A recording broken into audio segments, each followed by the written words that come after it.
Démosle la bienvenida al señor Michio Kaku.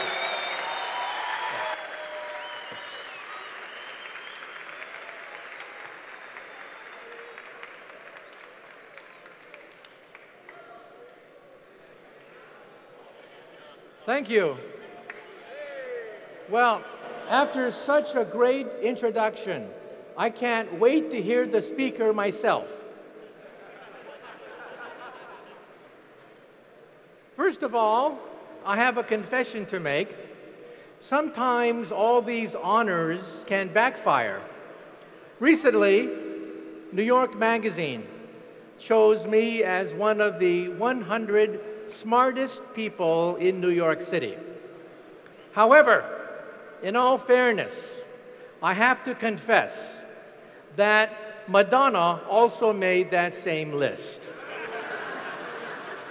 And next year, they tell me that Lady Gaga is going to push me off the list entirely.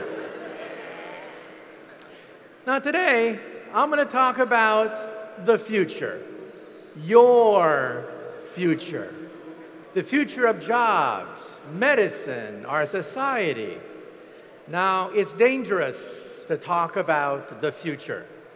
Let me quote from that great philosopher of American baseball, Yogi Berra. Yogi Berra once said, quote, "Prediction is awfully hard to do, especially if it's about the future." Well, I'm a physicist. We create the future. We physicists invented the transistor. We invented the laser. We helped to create the internet. We wrote the World Wide Web. We also invented television. We invented radio, radar, X-ray machines, microwaves. We physicists also created the space program. We created the GPS system. And we physicists love to make predictions. When we helped to create the internet, one physicist predicted that the internet would become a forum of high art, high society, and high technology. Well, today we know that 5% of the internet is pornography. But that's because teenage boys log on to the internet. Just wait until the grandmas and grandpas log on to the internet. Then 50% of the internet will be pornography. And before I begin, let me tell you a story. Over 200 years ago, we had the Great French Revolution. And one day, there were 3 gentlemen about to have their heads cut off at the guillotine. A priest, a lawyer, and a physicist, just like me, about to lose our heads to the guillotine. They put the priest's head on the chopping block. And they asked him, "Do you have any last words before we cut your head off?" And the priest said, "Yes, yes." He said, God shall set me free." Well, all eyes were on the blade. Everybody was watching the blade. They raised the blade. The blade came down, swish, and stopped right before he hit the neck of the priest. People gasped. They had never seen this before. And so they said, "Let the priest go. Today, God has spoken." And now let's see about the lawyer. Well, they put the lawyer's head on the chopping block. And they asked him, "Do you have any last words?" And the lawyer said, "Yes. Maybe the spirit of justice shall set me free." Well, all eyes were on the blade. They raised the blade. The blade came down, swish, and stopped right before it hit the neck of the lawyer. This time, the crowd went crazy. They said, "Today, God has spoken. Justice has spoken. Let there be a holiday." And now let's see about the physicist. Well, they put the physicist's head on the chopping block, and they asked him, "Do you have any last words before we cut your head off?" And the physicist said, Yeah, I got some last words. And he said, "You know, I don't know too much about God, and I know even less about the law, but I do know one thing. If you look up, you'll see that the rope is stuck on the pulley. And if you remove the rope, the blade should come down real good." Big mistake. Big mistake.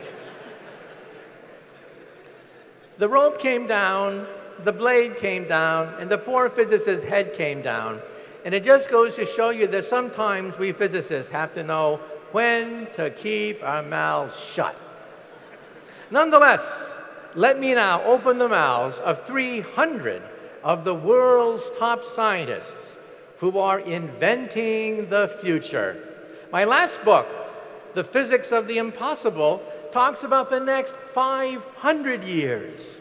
Well, we might have starships, we might have teleportation, maybe even time travel. But my latest book is called The Future of the Mind.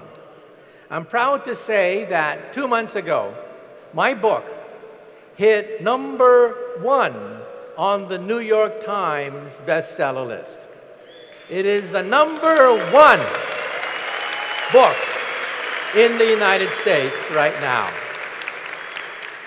In this book, I talk about telepathy, reading minds, telekinesis, moving objects with the mind, recording memories, all of which we can do today. But before I begin, some of you may be saying, you cannot predict the future. You cannot predict the past. Nobody predicted the crash of 2008. Well, that's not true. You see, where does wealth come from anyway? Ultimately, wealth comes from science. Science is ultimately the origin of wealth. But wealth and science comes in waves. Sometimes these waves create bubbles. Bubbles on Wall Street. And when these bubbles collapse, you get a depression. So let's talk about history, and then let's talk about the future. In the 1800s, we physicists created the steam engine. That created wealth, locomotives, textile factories, tremendous wealth. And that wealth went into the London Stock Exchange to create a bubble, a huge bubble. The bubble popped in 1850, creating a huge depression. That crash of 1850 was so severe that it gave birth to a philosophy called Marxism. But we physicists are also restless. We created the second wave of wealth, electricity, magnetism, and the internal combustion engine. That created wealth, and it went into creating a bubble, a huge bubble on Wall Street. And that bubble crashed in 1929. And now we have the third wave of wealth. High technology, lasers, computers, the space program, and it created a bubble, a huge bubble. The bubble in America went into real estate, and that bubble crashed in 2008. And in Europe, it's creating a bubble even today. The bubble in Europe is in maintaining the Mediterranean lifestyle. The Mediterranean lifestyle is not sustainable, and it is crashing even as we speak. So here's the question for today. The first wave was steam power. The second wave was electricity. The third wave is computers. What is the fourth wave? The fourth wave will generate wealth and prosperity into the future. That wealth is in the form of biotechnology, nanotechnology, and artificial intelligence. These are the engines of wealth. So let's say a few things about Moore's Law. Moore's Law simply says that computer power doubles every 18 months. Now look at this chart. Today, if you get a birthday card and you open it up, it sings, "Happy birthday to you." There's a chip in your birthday card that sings to you. According to this chart, that chip has more computer power than all the Allied forces of 1945. Hitler, Stalin, Roosevelt, Churchill would have killed to get that chip. And what do you do with that chip? You throw it away in the garbage. And now, look at 1969. In 1969, we put 2 men on the moon. But if you look at all the old NASA videotapes, how much computer power did they have in 1969? 64K processors. Your cell phone today has more computer power than all of NASA in 1969 when they put 2 men on the moon. You're not going to put me in one of those rocket ships. I'm not going to go into outer space knowing that I'm backed up by 1 cell phone. It's criminal what we were doing. And now, look at 2020. You now know the future. In 2020, the price of chips will be 1 penny. That's the cost of scrap paper. Bubblegum costs more than computers in the future. So computers will be everywhere and nowhere. Where is electricity today? Electricity is under your feet, in the walls, in the ceiling. Electricity is everywhere and nowhere. The word electricity has disappeared from the English language. That's the future of the chip. Chips will be everywhere and nowhere. In the walls, the ceiling, your clothing. It will disappear. The chip will be everywhere and nowhere, creating wealth, jobs, prosperity. So where will the internet be in the future? Well, realize that paper also evolved from papyrus to the book. Paper today is everywhere and nowhere. So computers are like paper. Computers of the future will become invisible. So where will the internet be? In your glasses. These glasses are more powerful than Google glasses because they recognize people's faces. How many times have you bumped into somebody like at a conference like this? And you wonder, who are these people? In the future, when you see somebody, their biography will be next to their image. If they speak to you in Chinese, you will see subtitles underneath their image if they speak to you in Chinese. How many times have you been at a conference like this and you bump into somebody and you say, who is this person? I know this person. It's Jim. No, it's John, Jake. I know this person. In the future, your glasses will say, it's Jim, stupid. You see him every year. Every year you see him. And let's say you're at a cocktail party And you know there's some very important people at that cocktail party, but you don't know who they are. In the future, you will always know who to suck up to at any cocktail party. But children demand this technology. Children are the driving force to make the internet everywhere and nowhere. Not just your glasses, but also eyepieces, shining it directly to the retina of your eye. Eventually, fashion models will be everywhere and nowhere. This is the future of your home office, the future of your entertainment, everywhere and nowhere. But there's a problem. A problem. Let's say you don't wear glasses. Let's say you don't like glasses. Then what will you do?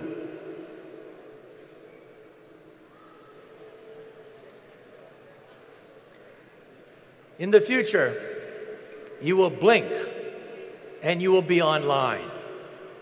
And who are the first people to buy internet contact lenses? College students taking final examinations. They will blink and see all the answers right there in their contact lens. This is how you will recognize people's faces. If they speak Chinese to you, you'll see subtitles. Subtitles underneath their image if they speak Chinese to you. You will always know who you are talking to, what you are looking at. You will have the universe inside your contact lens. Also, husband and wives will connect their contact lenses. And so husbands will see what their wives are seeing. If the husband always buys the wrong groceries, the wife can tell the husband, no, you're buying the wrong thing, because they communicate with each other. Now, this is called augmented reality. Augmented reality is when you see information everywhere, everywhere you look, everywhere you talk to, information. This is different from virtual reality. Virtual reality is for children. This is for adults. Now, you've seen this before. There is a Hollywood movie where you've seen this before in the movies. What Hollywood movie talked about augmented reality? Here is the former governor of California. This is Arnold Schwarzenegger. And when he sees a victim, he sees a biography next to their image. Who else is interested in this? NASA is interested. Because in outer space, you cannot see the blueprint. In the future, astronauts will see what they are doing in their contact lens. Who else is interested in this? The military. The military already has a working version of this. This is not science fiction. The military has an object about this big. You put it on your helmet, you flick it over your eye, and boom, you're on the internet. You see the entire battlefield right there in your lens. So this already exists. So what this means is we're talking about the digitalization of life. Life, one by one, is being digitalized. For example, money. This is money of the future. You will simply point and click, and you will buy things in the future. Money is being digitalized. In fact, in the future, when the internet is in your contact lens, you will simply blink and buy things. And this is the future of your cell phone. This is the cell phone of the future. Today, if you try to type on a cell phone, it's very difficult. In the future, we will have intelligent paper. We will scroll out as much intelligent paper and type. on this paper and then fold it up and then put it in your pocket. So cell phones will have unlimited access to keyboards and screens. And this is the future of paper. We can now make paper intelligent. We can make yards of the stuff. In fact, this is the future of wallpaper. In the future, wallpaper will become intelligent. Today, if your wallpaper is old, discolored, stained, what do? You suffer. That's what you do. In the future, you talk to your wallpaper, and it changes color. This is also the future of medicine. Today, if you feel sick, what do? See a doctor? It's expensive. In the future, you will go to the wall and say, "Mirror, mirror on the wall. Mirror, mirror on the wall. I want to talk to a doctor right now." Boom! RoboDoc appears. RoboDoc is animated, accesses the internet, gives you medical advice almost for free. This is the future of medical care. A hospital inside your wallpaper. And let's say you're in a car accident and you have to talk to a lawyer right now. Boom, Robo-Lawyer appears. And Robo-Lawyer tells you what to do in case of a car accident. Robo-Professor, Robo-Doc, Robo-Lawyer will be in your wallpaper. So we're witnessing the digitalization of life, commerce, and capitalism itself. Look at music. Music was the first industry to be digitalized. The music industry said, "No, we will never go on the internet." Well, who controls the music industry today? Believe it or not, the company which controls the music industry today is Apple Computers through iTunes. What's the lesson? The lesson is, if you ignore this process, you will go bankrupt. You're free to ignore everything I've said. You're also free to go bankrupt. Or you can ride the wave to riches. This is the source of wealth of the future. What's being digitalized today? Today it's media, newspapers, books, magazines, movies, television. They're all being digitalized. What's next? What's next is transportation, medicine, and education. For example, this is your living room of the future. This is how you will relax in your living room. You'll be surrounded by intelligent screens. You'll have three-dimensional sports. You'll be right in the middle of a football game, right in the middle. Everything will be in 3 dimensions. This is also the future of your love life. Today, if it's Friday night, you're lonely and have no one to talk to, what do? Some people get stone drunk. Other people will go to the wall and say, "I'm lonely. Mirror, mirror on the wall.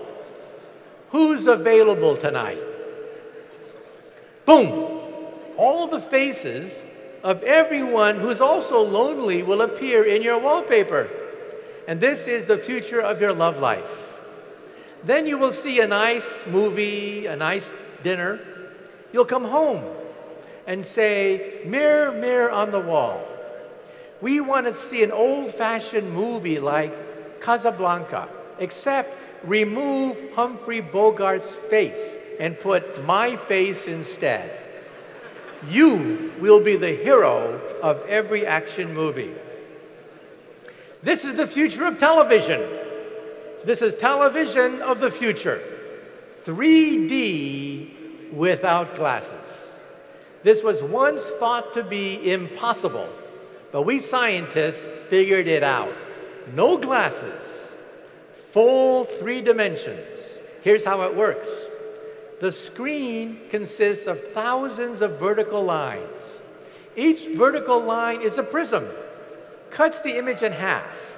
1/2 to the left eye, 1/2 to the right eye, and boom, 3D without glasses. This is coming to your living room. And this is your office of the future. This is how you will work in the future. Notice that there's no PC. The only place where you will find the PC is in a museum. These are scrap computers. They cost a penny. You scribble on them and then throw them away. They only cost a penny. But when you go from room to room, the scribble follows you in the cloud. All your files, everything you write, will follow you in the cloud. And this is your cubicle of the future. This is how you will work. Your screen will be wraparound, 3-dimensional, full color. It'll be so beautiful, you will never get any work done in the future. This is the car of the future. The car of the future communicates with GPS and drives itself. And how will you give it instructions? Mentally. You will think, and tell the car where to go. In fact, how will you communicate with these computers? Mentally communicate with driverless cars. This already exists. And driverless cars are safer than ordinary cars, much safer. Watch for it in your garage in around 2020. Around 2020, we expect to have driverless cars, seamless transfer of information when you are driving. And this is the future of commerce. How will you buy things in the future? Today, if you're looking for a wedding dress, you finally found the perfect wedding dress. Right color, right shape, right everything except wrong size. What happens today? No sale. In the future, you will take out your credit card. Your credit card will have your precise 3D measurements and print out the perfect dress. And this is how we will celebrate Christmas in the future. Today, if you want that perfect toy for Christmas, you have to fight everybody else who wants that perfect toy for Christmas. In the future, you will download the blueprint on the internet and print it in your 3D printer.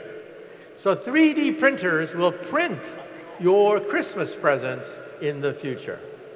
So what is this building up to? Something called perfect capitalism.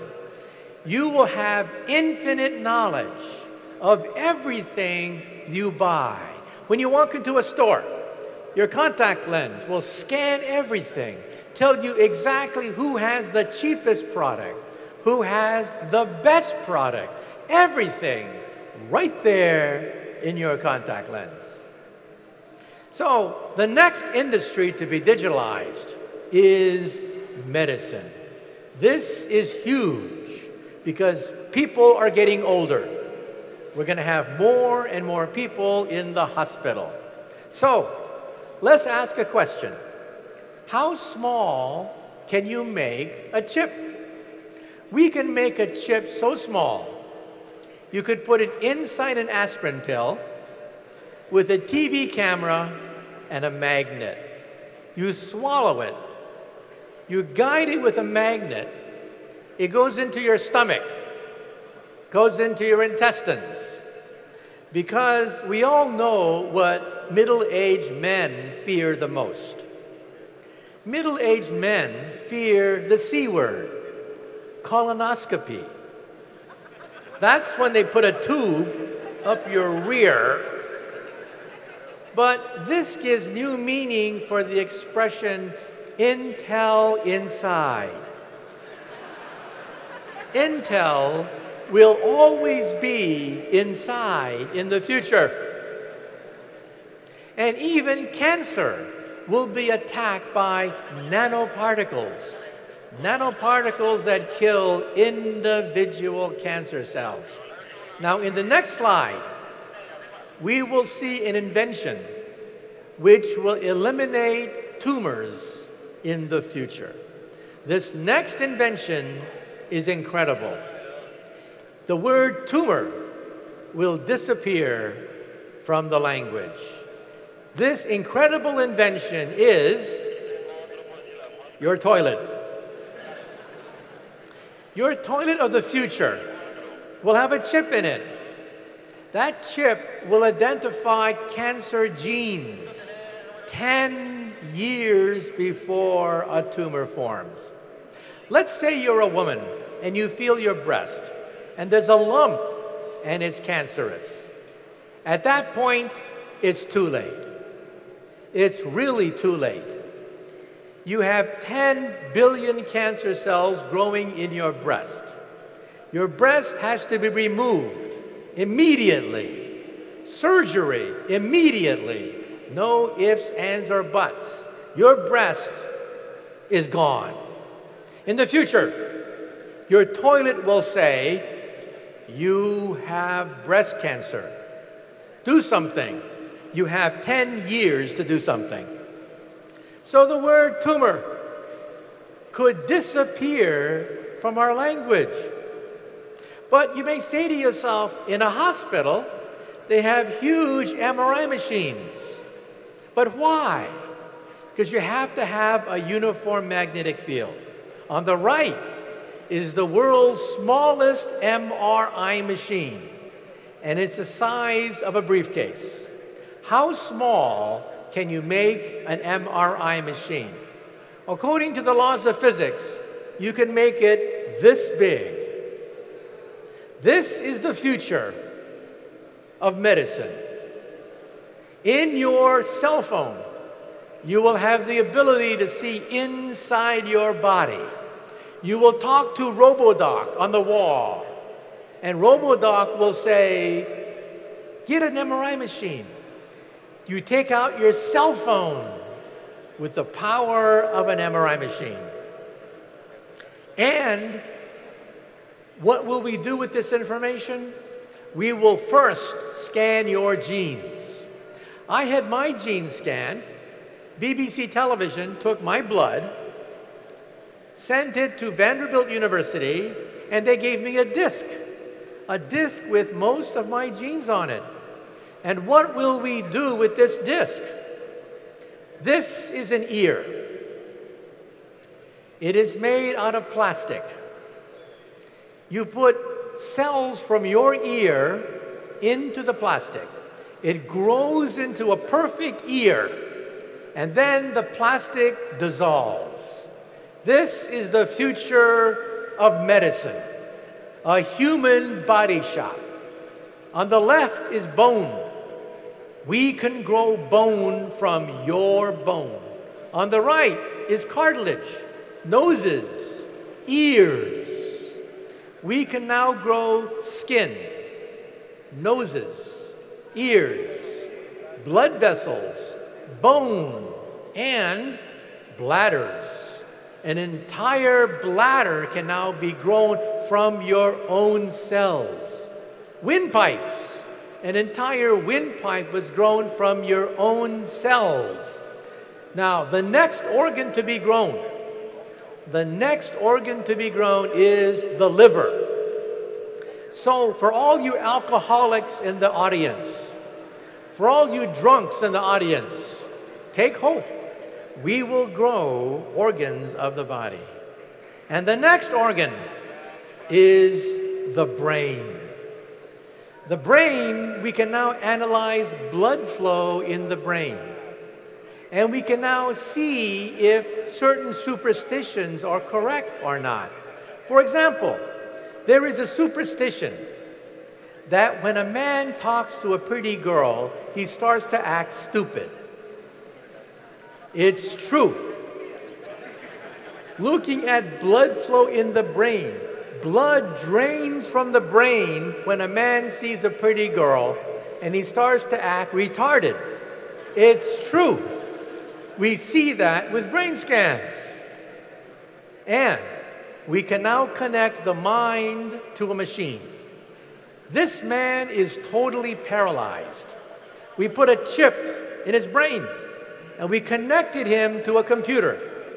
This man can now write email, read email, play video games, operate a wheelchair, operate household appliances, and he is paralyzed, totally paralyzed.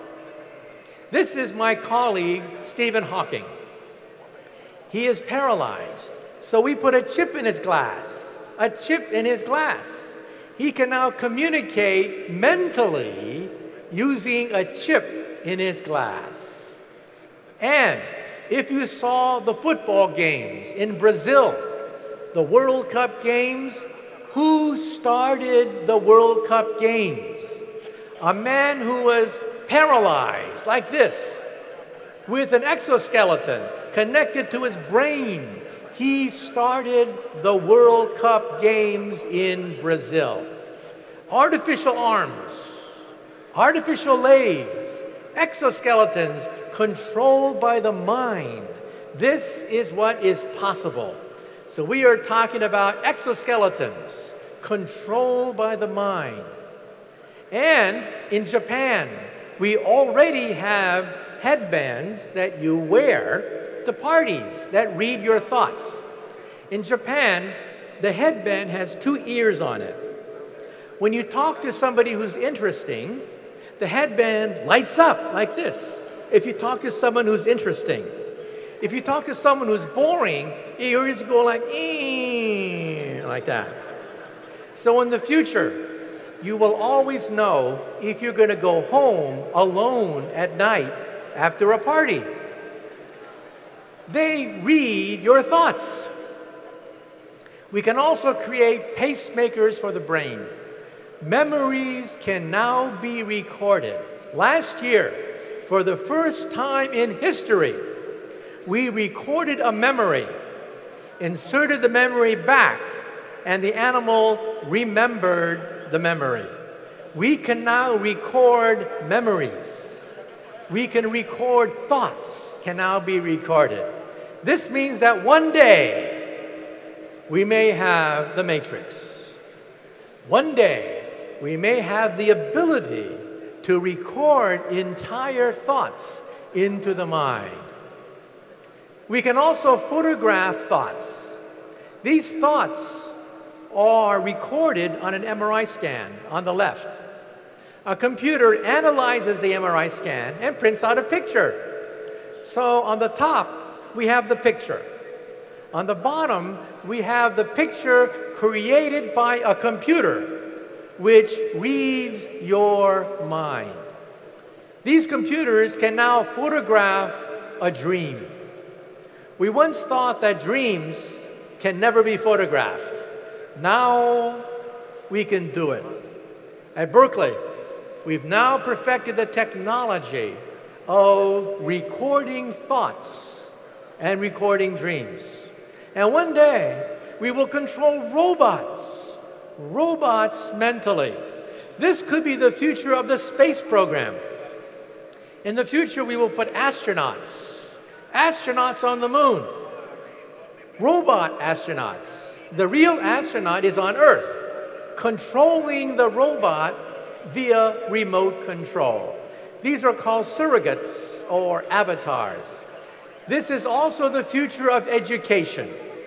So many people miss school when they're sick. In the future, you will have an avatar. You will have a surrogate. It will attend class. you will never miss a day of school.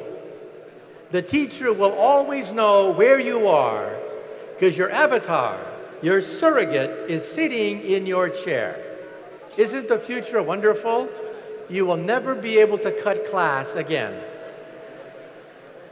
True robots, however, have been too difficult to create. However, robots in the hospital are a definite possibility. So robot nurses is where you're going to see robots of the future. And also, let me conclude on the following note. What does all this mean? It means that we are headed toward perfect capitalism. And in perfect capitalism, intellectual capitalism becomes more important than commodity capitalism. Tony Blair likes to say that England derives more revenue from rock and roll than it does the coal mining industry. Think about that. Look at food. Food is a commodity. Today you had breakfast that the King of Spain could not have had 100 years ago. That's how cheap food is today. So commodities are getting cheaper and cheaper every year.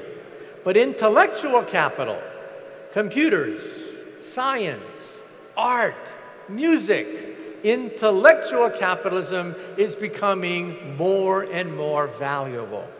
So who will be rich and who will be poor in the future? The countries which will be poor in the future are countries which only rely on commodities like food. Food is getting cheaper and cheaper every year. But intellectual capital, the power of the mind, is becoming more and more precious, more and more expensive. And that's why Colombia is at a crossroads. Colombia can leap into the future, but only if it understands the relationship between commodity capital and intellectual capital. So for Colombia, what is the lesson? First, education. We must educate people for the future. The future is going to be more scientific, not less scientific. First is education for Colombia. Second, we must allow entrepreneurs, innovators, scientists, engineers, businessmen to flourish in the future, to create new industries, new Silicon Valleys, innovation, entrepreneurs, to create industries to hire more workers. That's number two. Three, the government has to get out of the way.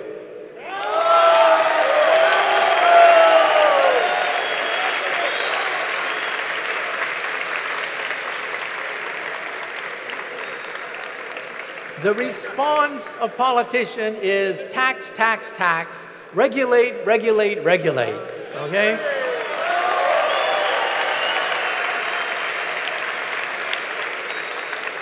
That's not the way to create wealth. Wealth has to be encouraged. Wealth has to have a nudge. We have to have less regulation, not more regulation, to allow companies to flourish, to create jobs, because that's where the jobs of the future are going to come from. And fourth, the nature of the jobs will change. Less farming and more intellectual capital, the capital of the mind. We must have both. We have to have food, metals, commodities, oil, but we also have to liberate ourselves with the power of the mind, because capitalism itself is changing from commodity capital to intellectual capital. Now, let me end on let me say another thing. Some people say that we are too connected today. We spend all our time on the cell phone.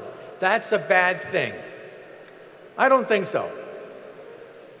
Because 100 years ago, when the telephone was first invented, people were afraid.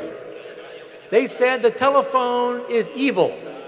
We will spend all our time talking to a machine rather than people. And the critics were right. The telephone, we do spend too much time on the telephone. The telephone is mechanical. However, we love it. We love it because it expanded our universe from 10 people to 100 people. Now with the internet expands our circle from 100 people to 1 billion people. And who fears the internet the most? The people who fear the internet the most are dictatorships. They fear the internet because the internet is the voice of democracy, the voice of the people. People realize they don't have to live under a dictatorship anymore, and one by one, dictators are being thrown out, creating democracy, where we have Twitter, and where we have Facebook, and where we have the internet. And remember, democracies do not war with other democracies.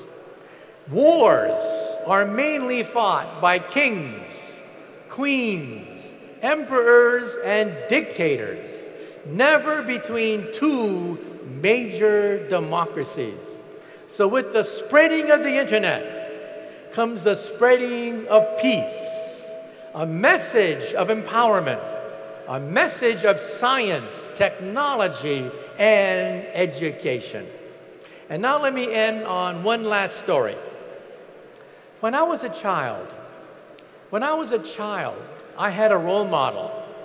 My role model was Albert Einstein. And here's my favorite Einstein story. When Einstein was an old man, he was tired of giving the same talk over and over again. So one day, his chauffeur came up to him, and the chauffeur said, "Professor, I'm really a part-time actor. I've heard your speech so many times, I've memorized it. So why don't we switch places? I will put on a mustache. I will put on a wig. I will be the great Einstein, and you can put on my chauffeur's clothing and be my chauffeur." Well, Einstein loved the joke, so they switched places. This went along famously until one day, a mathematician in the back asked a very difficult question. And Einstein thought, oh, the game is up. But then the chauffeur said, "That question is so elementary that even my chauffeur here can answer it for you." So thank you very much. You've been a great audience. Thank you for the opportunity to come to Cali. Thank you for the opportunity to give you the message of the future. A message of hope, a message of democracy, a message of freedom, a message that you can take home. Thank you so much for inviting me. Thank you.